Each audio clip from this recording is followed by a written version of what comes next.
जज को ट्रेन में नहीं मिला नाश्ता तो भेजा नोटिस। पेंट्री कार और जीआरपी से कोई नहीं आया। दिल्ली से प्रयाग जा रहे थे जज, ट्रेन थी 3 घंटे लेट। नमस्कार, मेरा नाम है देवेश शुक्ला और आप सभी का स्वागत है Hindustan times.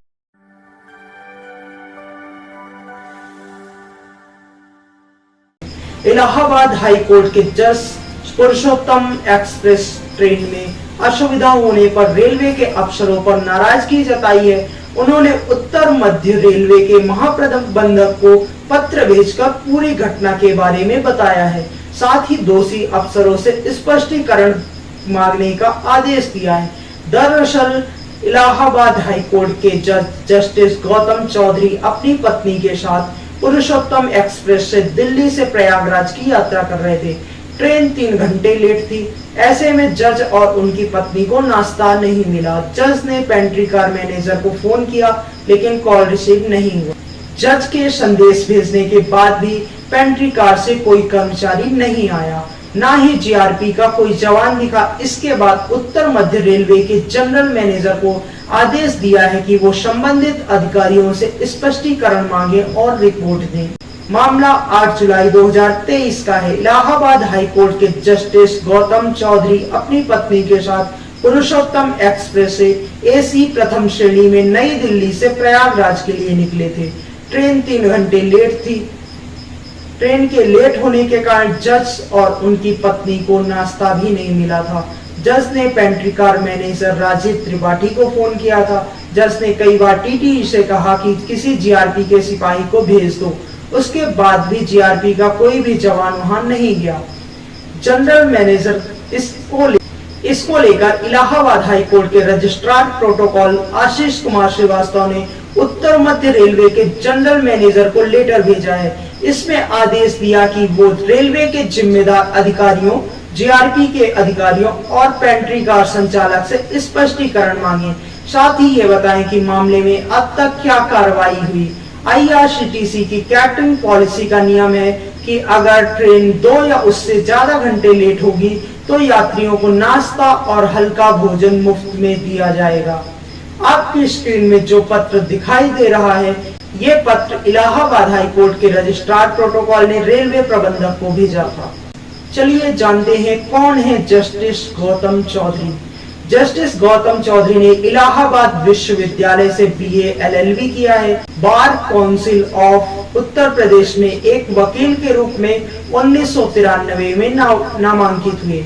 Allahabad high court में सिविल, श्रम कानून, संवैधानिक, राजस्व और सेवा मामलों में कई सालों तक प्रैक्टिस की। 26 मार्च 2021 को स्थायी न्यायाधीश के रूप में इलाहाबाद हाई कोर्ट में नियुक्त हुए। अपने 3 साल के कार्यकाल के दौरान जस्टिस गौतम चौधरी ने हिंदी भाषा में 10,000 से अधिक निर्णय सुनाए हैं। Justice Gautam Chaudhary Allahabad high court में नियुक्ति के 8 दिन बाद 20 दिसंबर 2019 को एकल न्यायपीठ में बैठे तो उन्होंने अपना पहला हिंदी में निर्णय दिया। इसके बाद यह क्रम जारी रहा और एक के बाद एक फैसले हिंदी में देते गए। चलिए अब जानते हैं ट्रेन में असुविधा को लेकर सीजेआई की जजों को क्या रही सलाह। चीफ जस्टिस चंद्रचूड़ बोले, सुविधाएं विशेषाधिकार नहीं, ये समाज से अलग करता है। मामले पर चीफ जस्टिस डीवाई चंद्रचूड़ ने दखल देते हुए न सिर्फ इस पर आपत्ति जताई है बल्कि सलाह भी दी है। सीजेआई ने सभी हाई कोर्ट के चीफ जस्टिस को 2 पन्ने की चिट्ठी लिखी है। चिट्ठी में कहा कि प्रोटोकॉल जजों का विशेषाधिकार नहीं है। प्रोटोकॉल ऐसा होना चाहिए जिससे आम आदमी को परेशानी ना हो। जजों को मिली प्रोटोकॉल सुविधाओं को उन्हें अपना विशेषाधिकार नहीं मानना चाहिए। ये उन्हें समाज से अलग करता है। सीजेआई ने लिखा, प्रोटोकॉल अनुभाग के प्रभारी रजिस्ट्रार की क्षेत्रीय रेलवे के प्रबंधक को 14 जुलाई को एक पत्र भेजने की जानकारी मिली है। ये पत्र हाई कोर्ट के एक जज की इच्छा से भेजा गया है जो अपनी पत्नी के साथ ट्रेन में यात्रा कर रहे थे। उन्होंने कहा हाई कोर्ट जज के पास रेलवे कर्मियों पर अनुशासनात्मक कार्रवाई का क्षेत्राधिकार नहीं है, इसलिए हाई कोर्ट का कोई अधिकारी रेलवे कर्मियों से स्पष्टीकरण नहीं मांग सकता। जाहिर है इस मामले में हाई कोर्ट का अधिकारी जज के निर्देश का पालन कर रहा था। पत्र में सीजेआई आगे लिखते हैं, जजों को उपलब्ध कराई गई प्रोटोकॉल सुविधाओं का इस्तेमाल विशेषाधिकार के दावे पर जोर देने के लिए नहीं किया जाना चाहिए। यह उन्हें समाज से अलग करता है और ताकत या अधिकार की अभिव्यक्ति के रूप में सामने आता है। न्यायिक अधिकार का विवेकपूर्ण प्रयोग बेंच के अंदर और बाहर दोनों जगह न्यायपालिका की विश्वसनीयता और वैधता समाज के विश्वास को बनाए रखता है। सीजेआई ने लिखा, मैं सभी हाईकोर्ट के चीफ जस्टिस को इस आग्रह के साथ लिख रहा हूं कि वे इन चिंताओं को सभी सहयोगियों के साथ शेयर करें।